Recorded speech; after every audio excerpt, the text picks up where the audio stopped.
Hello, everyone.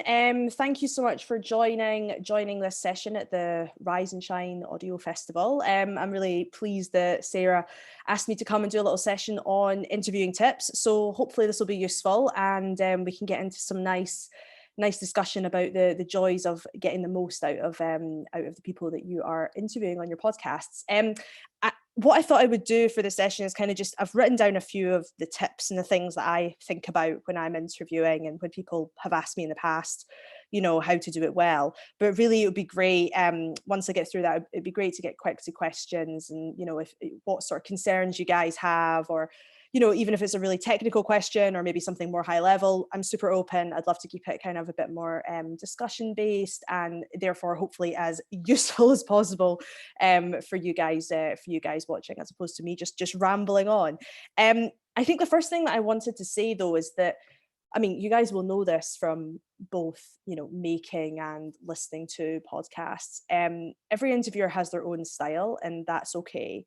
And that also means that everyone's going to have their own style in terms of preparing and, being in the interview, how they ask questions. I don't think there's a necessarily right or wrong way to interview. I think people can have different sort of processes and different kind of styles. But what I'm going to share is a bit of my process and the way that I sort of attack the task of interviewing, and hopefully that'll be helpful to even either take that and say I'm going to do that, or to kind of maybe help inform the way you already do it or help improve, or maybe for you to go, wow, that's an interesting way of doing it, but that's not for me. Before I get into it though, because maybe some of you are like, who is this random person talking to me? My name's Gemma Milne. I'm a science and technology writer and podcaster. I'm co-host of a podcast called Science Disrupt, which has been going since 2016, which is essentially a kind of passion project. Passion project that turns into a project that takes quite a lot of your time up, with my partner. And basically we've been interviewing what we call the innovators, iconoclasts, and entrepreneurs creating change in science. We've been on hiatus for the last year. We put an episode here and there, while my partner was finishing his PhD and I was writing a book, but we're relaunching sort of now, really. But other than that, I also host podcasts for a few corporate clients. So I've done one for a company called Cognified, which is like a marketing company. I've done the same for Siemens. And I'm now hopefully starting a new one with another large client that should hopefully be launching at the end of May. And all of these podcasts are all interview-based podcasts. That's always what I kind of end up getting asked to do. I think the reason for that is also because I spend a lot of time doing interviews on stage. So moderating panels or hosting conferences, or doing keynotes as well, but and fielding Q&A, but mainly sort of moderating 3 or 4 people on stage, or doing a sort of fireside chat with one other person. There's similar skill sets, I think, especially if you're doing live podcasting where you can't edit. But I think that's kind of where I learn the craft, shall we say, and particularly because it's very much under pressure, because you've got an audience sitting there. You can pause the recording and say, let me do that again. I mean, you can say, let me do that again, there's nothing wrong with that live, but of course there's obviously that added pressure. But I think that's kind of honed the way that I approach interviewing, and certainly kind of made me, shall we say, a little bit less particular about how I go about it, and I'll get into that in a minute. So just for the context, that's kind of where my experience comes from. I would say if anyone wants to kind of get better at interviewing and learn a bit more about handling the pressure of interviewing, I would highly recommend seeing if you can moderate some panels live. It can be quite nerve-wracking, but it's an amazing sort of skill to try and hone, and it's got a lot of similarities to interviewing people on podcasts, at least I think anyway. Okay, so I think we'll start with a couple of the practical things.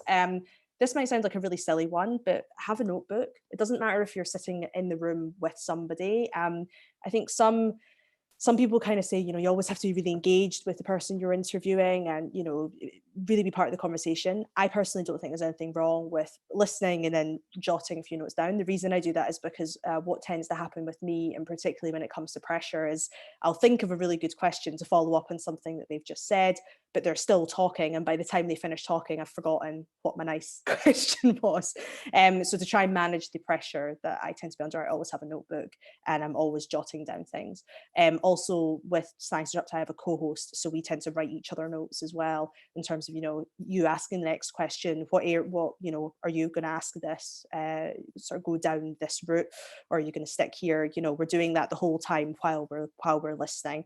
Obviously we're in person, we're not kind of passing a note back and forward. We tend to have one we can both see, but a lot of time we also record remotely, so it's quite easy for us to just sit next to each other and do that while the person's talking. So that's kind of the first tip that I have, that there's no shame in doing that. I also say the same with keynotes. There's no shame with having notes. It's the way you deliver it. As long as you're not like this the whole time, there's really no shame. You don't need to be so prepared that you don't have notes. The second thing that I always advise people is let the person you're interviewing, when you first kind of, come in, say hello, break the ice, get them a cup of tea, all those sorts of things. But when you hit record, the first thing I always get the person to do is just introduce themselves, and sometimes let them do a really long introduction.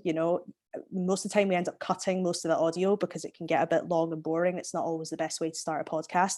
Sometimes the introduction's useful, but the reason I do that is actually just to try and get the kind of waffle and the nerves out of the interviewee rather, kind of break the ice between us. And kind of also it has a sort of secondary role, shall we say, in that it sets the scene.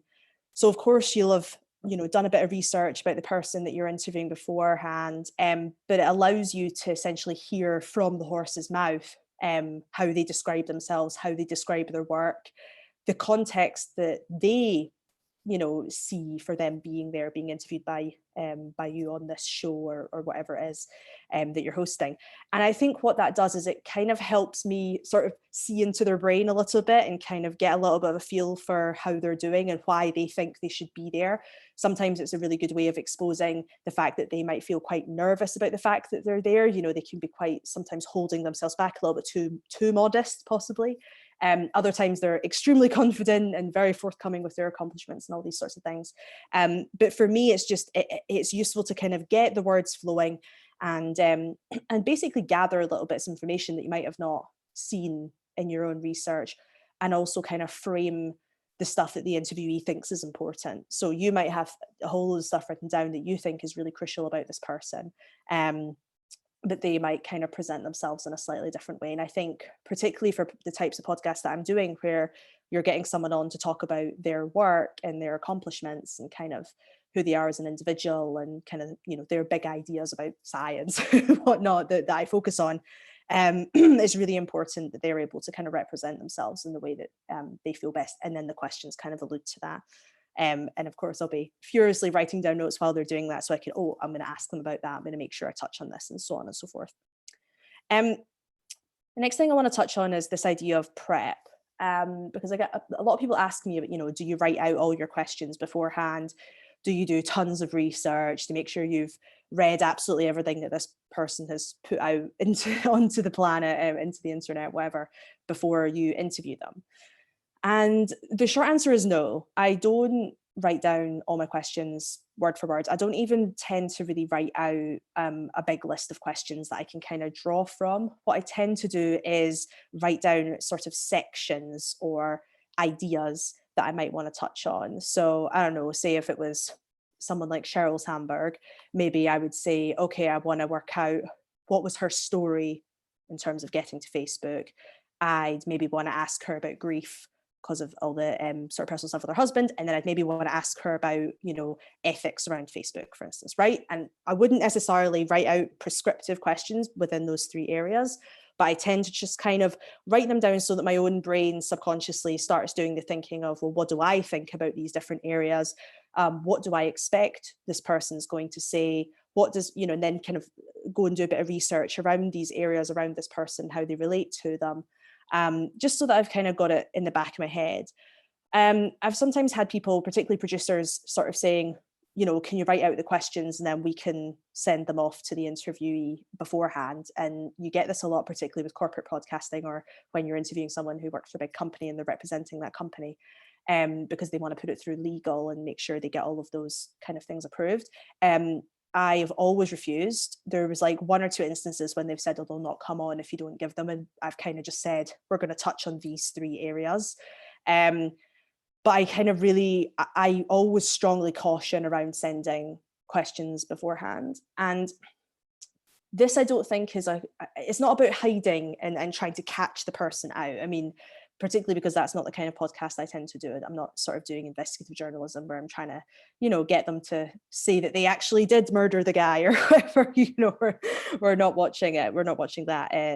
What was that? I can't remember the name of that documentary. The Jinx, that was it, where he accidentally let them know through the audio at the end. Anyway, that's not the kind of podcasting I'm doing. The reason I do that is because I want them to come across as naturally as possible. I've found in the past, if I've sent questions in advance or given people too much information about what we're going to touch on, they essentially go away and rehearse and do their own research and sometimes people write out answers to the questions. They come with bits of paper, data sets, all these sorts of things. Sometimes that's really great. If they want to refer to numbers, that's a slightly different thing. But as I'm sure you all know, your people who already do podcasts that have had this issue before, sometimes the interviewees can come way too over rehearsed, and it just doesn't feel authentic. It's also not the reason people listen to podcasts. Podcasts have got this really, I think, unique honesty about them. If you do your interview well, you can really capture a person's sort of mid-thought, the process by which they're actually going through working out the answer. And whilst the interviewee might feel that that's, putting them on a spot or whatever, I would argue that if you're having them on there, it's probably because they know about the thing that you're going to be asking them about. So, it's not a case of trying to get them to not get good answers, but rather to get the sort of honest answer and the more emotional answer sometimes. But I also think it sounds really lovely to hear someone go, do you know what, I hadn't really thought about that, or, oh, that's actually quite a difficult question, because that in and of itself is part of the answer, whether or not something is difficult to answer or conflicting or is, difficult in their head. That is part of the answer that you're trying to get to a lot of time in the interview, not just the information that they're actually saying. Again, particularly if you're going for that sort of what is the core person behind the ideas. So it kind of allows for this, I suppose, not doing too much prep or not giving them too much rather insight into what you're doing, allows for that wandering of the mind that I think sometimes is nicer to hear, or at least that's what I like to hear anyway. I think also for me personally, and again, this is me, the reason I don't write out all my questions is that I tend to kind of change my mind as to what I want to ask them about while I'm hearing the answer. And, as I'm sure you've all heard, podcasts where someone just reads out questions are not that enjoyable to listen to, or at least I find them really, really, I don't know, kind of cardboardy, and I don't know, it feels kind of disrespectful to the person who's being interviewed, because it's like they might answer a question in a really interesting way, and then the person asking the questions essentially goes, right, okay, next question, and doesn't respond to what they're saying, doesn't engage with what they're saying. And it's almost like, why ask the question if you're not really that bothered about their answer? So I think it's really crucial that we aren't too rigid with both what we send to people, but also with our own kind of ideas around where interviews are going to go. These are, and again, I think a lot of this comes from the fact that my sort of training in this space is live on stage. These are, when you're doing it on stage, the discussion itself is the performance. People are not just coming to hear the answers that these experts have. They want to hear a back and forth. They want to hear the flow of conversation. If they just wanted the information, they could Google it or they could read a profile of the person. So it's important that, you allow for conversation and comfort. And also your own, umming and ahhing, and your own kind of, do you know what, that's interesting what you said, it makes me think of this. Like, hearing that is really lovely for a listener, in my opinion. And that kind of brings me on to the next point. I think the most important skill of an interviewer is the ability to listen to what the person is saying and be really present, but at the same time be able to zoom out and sort of see the universe of the area that you're interviewing them in, whether that's, the particular focus of the podcast, whether that's your personal experience and your expertise in a particular area, whether it's thinking, oh, we interviewed someone 4 episodes ago and they said something similar that I can pull back in. So it's kind of the ability to both be a really high level thinker and a kind of connector of ideas, but at the same time, be listening and be able to respond to what a person's saying. That's not something you could do overnight. That for me, it was practice. It was just doing it tons and tons of times. And don't get me wrong, there are times that I'm sitting on interviews and I'm panicking because I'm going, I don't know what to ask next. And I've lost the train of thought. Oh God, what are they even saying? I can't remember where we're at. I forgot to write down my question and we're gonna get to an awkward silence. Like that happens to me all the time still. So there's nothing wrong with that. But I think being aware that the most important thing is to try and allow yourself to be that connector as opposed to just having a list of questions. It's better than being over prepared and kind of getting a worse audio at the end. And also people who you're interviewing don't mind if you say, hold on a second, let me just reframe what I'm thinking. And you just pause and go, okay, what question am I asking? And then ask the question. There's nothing wrong with a pause. It means they can have a drink of water or they can have a deep breath. They're probably nervous. So there's many times that I've done that. And I've done that live as well, where I've just gone, hold that thought a second, just need a little drink of water, have a sip and then carry on. But yeah, again, allow yourself to wander and to listen. The other sort of second half of that is that your views are important too. When you're a podcast host, your job is not, again, just to funnel questions at someone and kind of get their answers out and everyone goes home. Yes, okay, if you're interviewing someone really famous or whatever, people are coming to the podcast to hear what they have to say. But equally, they're probably choosing between multiple podcasts where this person has been interviewed. I've just wrote a book and I've been interviewed for many different podcasts. When people are going, if people were going, I'm not that famous, if people were saying, I want to hear what Gemma has to say about her new book, they would have a few different podcasts to choose from. And which one they choose depends on the vibe of the podcast, the top of the podcast, and the host, the person asking the questions. So your views as a host matter too, and your vibe matters, and the way that you carry yourself matters. That's part of the listening experience. It's not, the other person show. It's the whole thing. And so, adding your response, saying, actually, this is what I think, or do you know what, that's reminded me of this thing. Not only does it allow you to actually add in views, it, I think, opens the conversation up in a way that makes it a conversation as opposed to a Q&A. And for someone listening in, they get to kind of, I suppose, the person gets questioned a bit more, there's a bit more openness, and also the interviewee, I think, feels far more at ease because it starts to feel more like a chat as opposed to like this kind of strict interview. So keep that in mind.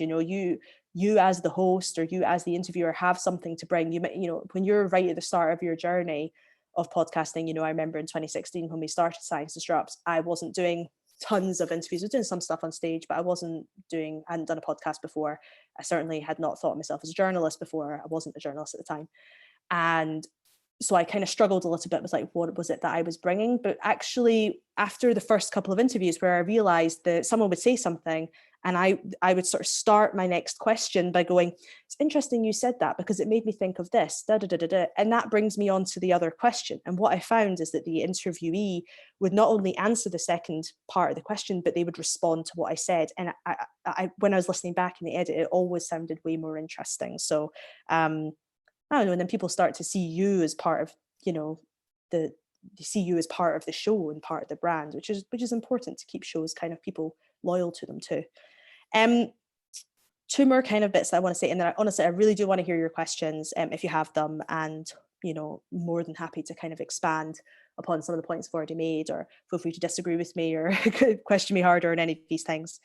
Another question that I get asked a lot, particularly because sometimes I'm interviewing people who work for companies who are essentially coming on the podcast as, from their perspective, they see it as marketing. So it's an ability to talk about what they do as individuals or as a company or whatever. How do you ensure that kind of person doesn't basically end up just doing marketing speak and being quite boring and kind of going along the company line, as opposed to kind of opening up and giving their opinion? And again, this goes back to the whole thing of like, podcasts are not here as information gathering media, right? They're not here to essentially just go, what does this company do? This company does this. What does this company spokesman say in regards to that? They say this. That's not interesting, right? It's more about trying to get the vibe of the individual. So when I feel someone is starting to go into marketing speak, shall we say, or starting to feel like they're saying something that's probably quite rehearsed, something that you would maybe read on a company website, or starting to go too far into and this is why our product is the best product ever, without kind of saying, I don't mean to market, but this is what we really do, which is obviously more of an honest answer. I tend to try and undercut afterwards with a slightly more personal question. And when I say undercut, I'm not trying to sort of take away from what the person's saying, but what I'm trying to do is like switch their mindset so that they get out of this, you know what you're like at work, you're a sort of different kind of person, you speak in a different kind of way than you are at home. I'm trying to switch them from this kind of marketing speaky kind of individual into someone who I'm meeting for a coffee, or I've met at a pub, or a friend. So I might ask them something about, I might say, okay, let's pause for a second. Why don't we zoom out for a little minute? Can you tell me, like, why do you go to work? What is it that you like about what you do? Or, what do you think the future of this holds? Or, what do you think is one of the most difficult parts of your job, or something like that? And that might not end up being useful for the podcast. You might end up cutting a load of it. You might get one of the most interesting answers in the recording. But either way, for me, it's just about trying to switch them. It's almost like going, okay, we've heard your marketing thing. Great, we've got it on tape. Now let's move away from that and try something a bit different. So it's key, again, when you're doing this kind of, both listening and also being high level, it's being really, really conscious of how the person's coming across. Because at the end of the day, they don't want to come across in a bad way either. They want to come across as real and whatnot, but sometimes you can't help slipping into marketing speak, particularly if you work for a big company, or if you have some kind of, shall we say, relatively rehearsed ideas. I mean, particularly someone like me, if I'm being interviewed as an author, I'm repeating parts of my book. I'm repeating the same anecdotes over and over again. You can't help it when you get asked the same question over and over again. You end up falling into the same sort of tropes. So it's key that you try and spot when you feel like a person's doing that and try and kind of get them out of it. I feel, for me personally, those are the more interesting podcasts. Some people like to hear the rehearsed stuff. I prefer the more real stuff. And that takes me to my final point before we go into some questions. It's remembering like what your job is as the host.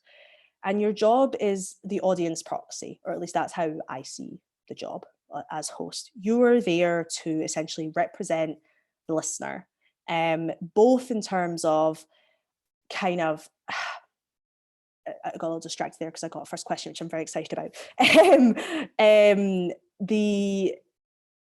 You're there to basically both represent the questioning attitudes that someone's coming to the podcast with. So, they might be saying, I want to learn more about this person, or I want to understand why this person's company has been, being talked about in the news, for instance, right? Having the context of an outsider and being like, what people going to want to know about this person, right? You're part of the audience too, of course, but you have to remember that you, in some sense, will probably be more expert, more plugged in. So you need to kind of take that outsider view for a second and go, what are they likely to want to know, and how can I fulfill that in my questioning? How can I make sure that things are making sense? So if someone said, if an interviewee says something that you think that wasn't quite clear, can you ask a question that subtly clarifies, or can you repeat back what they've said to clarify it and say, sorry, is this what you mean? And again, it's not to put the person, don't make them feel awkward, like you're making this too complicated, but it's your job is to translate, your job is to ask questions, your job is to be that proxy for people listening in, and as well as asking all the stuff that you think is interesting. Sometimes it means that you might have to kind of repeat stuff that you feel you know really well, but it's on behalf of those that are listening. Context, as I say, so if there's someone in the news, or if they've got a new product out, or they've tweeted something, what's the sort of reason for having this person on? How do you make that clear? Maybe you ask them right at the start, this happened recently and therefore, or whatever, but how do you get that context out?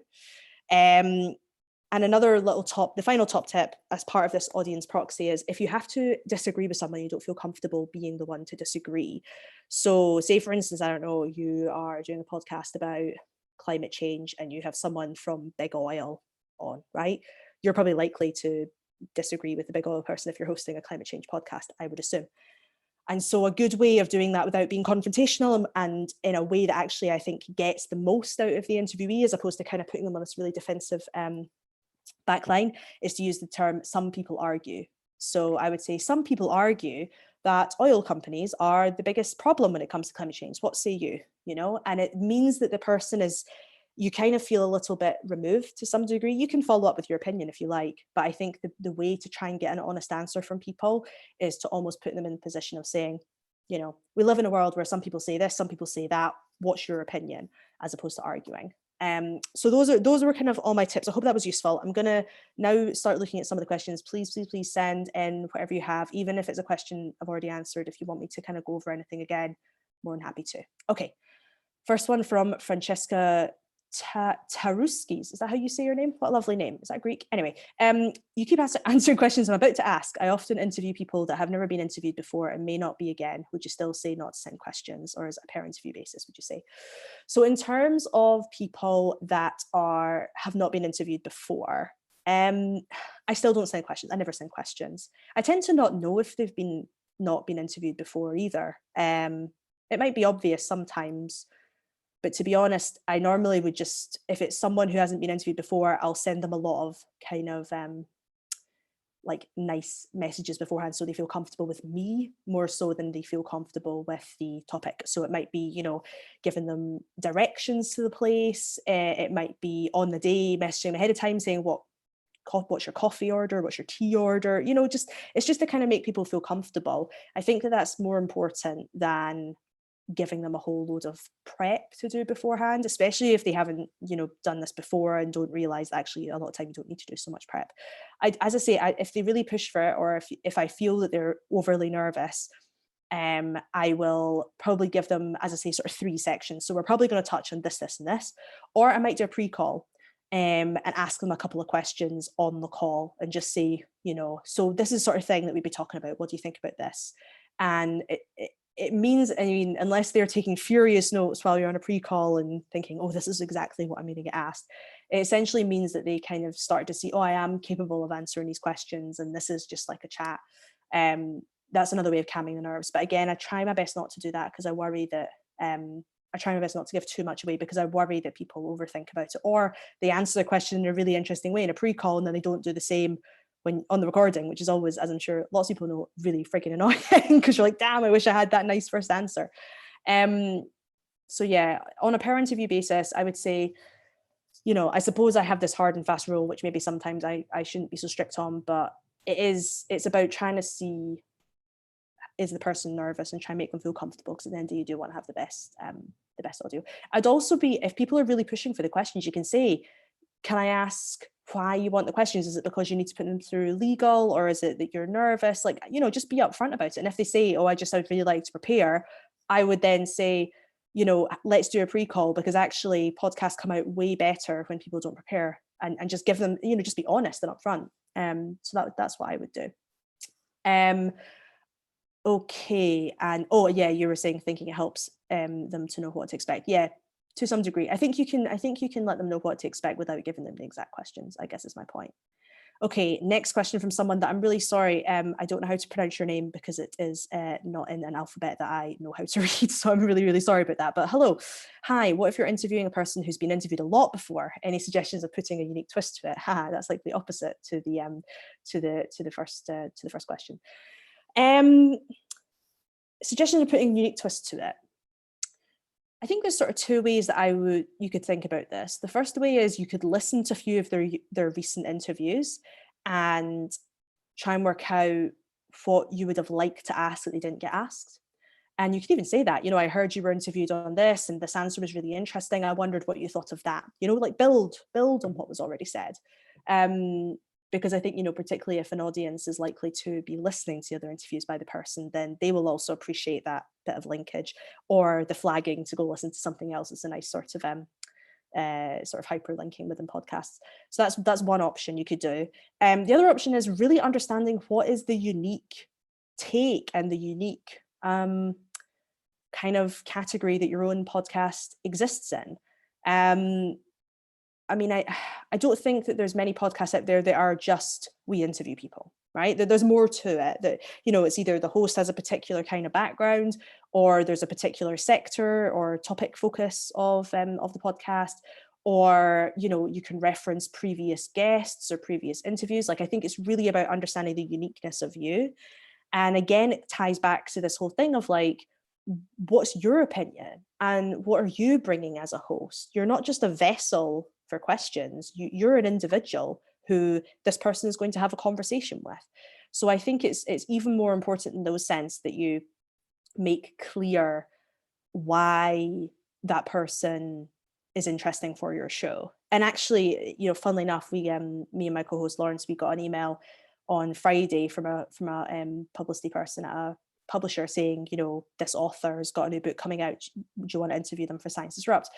And I got that email. I was like, oh my God, yes, they're amazing. Like, they're this great personality, whatever. And like, definitely want to get them on. That'll be a great conversation, but also, you know, a really big win for the podcast. Obviously, as we all know, for marketing purposes, getting big names is really helpful. And then the next thing I felt was, oh crap, how am I going to make this interesting? How am I going to make sure it's different and whatnot? So those anxieties definitely like exist for me. But the way I got around it was coming back and going, okay, well, this person is, you know, kind of more into sort of history. We are a science podcast, science and tech, business, whatever podcast. What is the link between those things? What's interesting about those links? What open questions do I have as a non-expert in this person's field, but knowing that some of the stuff that this person says is highly relevant to what we do? So again, it's like, it's just trying to work out what is unique. I would probably start there. The one I said at the start about the doing past research, that could be kind of fun, but in some sense you're giving yourself quite a lot extra to do sometimes, and sometimes you don't have time for that. So I think it's more about being really clear on what's unique about you and your podcast. Okay, next question. Emma Roberts. Great talk, Gemma. Thank you, Emma. How do you deal with nerves ahead of an interview you really want to do well? Sometimes I'm like not nervous at all, but I do definitely get nerves. I definitely get butterflies. How do I deal with it? I mean, a combination of things. First of all, like reminding myself as to, it sounds a bit full of myself, but like reminding myself that I'm good at this and that I'm worthy of this interview with this person, and that they've said yes, or their publicist or whoever has said yes. And, you're not sitting there begging them to come on. They've decided to come on of their own free will. So, just reminding yourself of that fact a little bit helps. And that, you do have credibility, or the platform you have has credibility, or you're starting something new, which is much needed, or whatever it is, right? There's like reminding yourself of the need for this podcast, for this interview. So that's the first thing. I think the second thing is, a little bit of deep breathing, a couple of cups of water on hand to make sure that I've got something when I do, sometimes freeze up a little bit at the start. And if it's one of the interviews with my co-host, we'll have a little chat ahead of time just to kind of calm each other down a little bit. If it's on my own, it's just quickly going through some notes, or maybe I'll quickly scan an article about the person, just so that I feel, okay, I really do have the information I need about this person in my head. I will already have had it because I've done the research, but just so that it's right there in front of me. And I think the other thing as well that I always do when I'm particularly nervous is there's two options. I either don't record the intro. So like in Science Disrupt, it start, hello and welcome to Science Disrupt, where we interview the innovators, iconoclasts, Today we are joined by, and I say the person's name and introduce them. And when I'm nervous, I always muck up their name every single time. It doesn't matter how simple a name to pronounce, like I will muck it up out of nerves, or I muck up their job title or something. So sometimes I will do that, and kind of, if I'll say ahead, I'm probably going to muck this up, but we might have to do it more than once, and just to kind of break the ice a little bit. Or sometimes I say I'm going to record it later, and then I don't have to worry about messing up at that first bit. And then all I have to do is say, right, start off by introducing yourself. And again, going back to that very first sort of top tip that I had, or the second top tip that I had, it allows the person to ramble for a bit, and you can kind of sit back and be like, okay, the recording is on, the little red light is blinking, they're chatting, it's all good. I'm making notes. I'm pretty sure I know what my next question is going to be. And just kind of allows your own nerves to calm a little bit. But in some sense, when I'm more nervous, I actually think I do a better job because the adrenaline is there, the butterflies are there, and I'm not like taking for granted that I'm going to do a good job.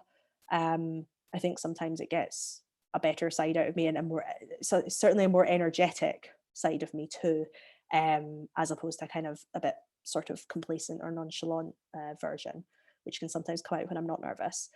So I would say that nerves are not necessarily a bad thing, and no matter how much interviewing you do, you still get nerves. One final actually point that I'll make about the nerves is going back to the very first thing I said, or one of the first things I said around doing it live, doing it on stage. Honestly, like that, to me, that's the most nerve-wracking thing because, at least with a podcast, you can edit things out, unless of course the podcast is going out live. I know that's different, but if you're editing stuff, it doesn't matter if you mess up, right? And in some sense, it kind of humanizes you to the interviewee anyway. But if you want to get better, I would recommend doing some stuff live just to kind of feel those nerves, get used to a bit more, and then it kind of helps you with the ones. It also helps you with your kind of, oh God, what's my next question kind of feeling that a lot of people have. Because when you're on stage, you have to normally come up with something real quick and sometimes quite banal because you can't think of anything, just to kind of get the conversation going quickly, and then you can get on with the next better question. I also do quite a lot of stalling in those instances. It's interesting that you said that, and I repeat back what they say, and as I'm doing that, my brain kind of thinks of a question that's interesting, that's linked in most of the time. So that helps. Another question from Francesca, thank you.